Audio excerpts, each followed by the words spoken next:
গেল শুক্রবার Dubai air শোতে বিধ্বস্ত হয়েছে ভারতের তৈরি যুদ্ধবিমান তেজাস। এই যুদ্ধবিমান বিক্রির জন্য মালয়েশিয়া, আর্জেন্টিনা, ফিলিপাইন সহ কয়েকটি দেশের সঙ্গে আলোচনা করছিল ভারত।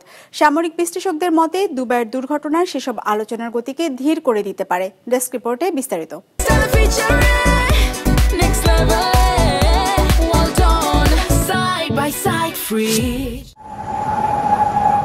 দুবাই এয়ার শোতে ভারতের তৈরি যুদ্ধবিমান তেজাস 2 দিন আগে দুর্ঘটনায় বিধ্বস্ত হয়েছে।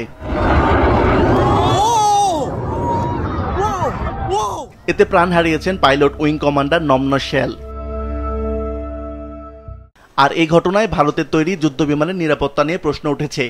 আর তাতে আন্তর্জাতিক বাজারে যুদ্ধবিমান বিক্রির ভারতের বহুদিনের স্বপ্ন ধূলিসাৎ হতে চলেছে।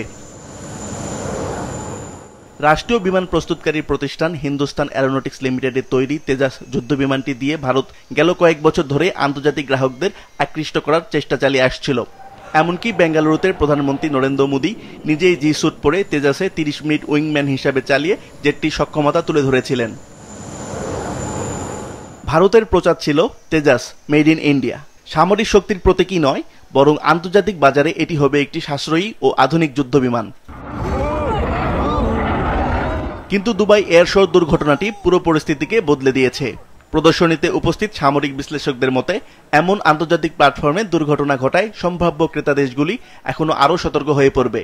এর আগে বিভিন্ন সময় যুদ্ধবিমানটির কারিগরি ত্রুটি, বিশেষ করে ফিউয়েল লিকেজ আলোচনায় এসেছিল। সামাজিক যোগাযোগ মাধ্যমে এই নিয়ে ছড়িয়ে পড়া কয়েকটি ছবিকে ভারত ভুয়া বলে দাবি করলেও সামরিক বিশ্লেষকরা বলছেন দুর্ঘটনা ঘটায় এসব পুরনো প্রশ্ন আবারও সামনে চলে এসেছে।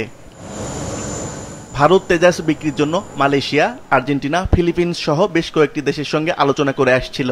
দুবাইয়ের এই ঘটনাটি সেই আলোচনার গতিকে ধীরে করে দিতে পারে এমনই আশঙ্কা করছেন বিশ্লেষকরা।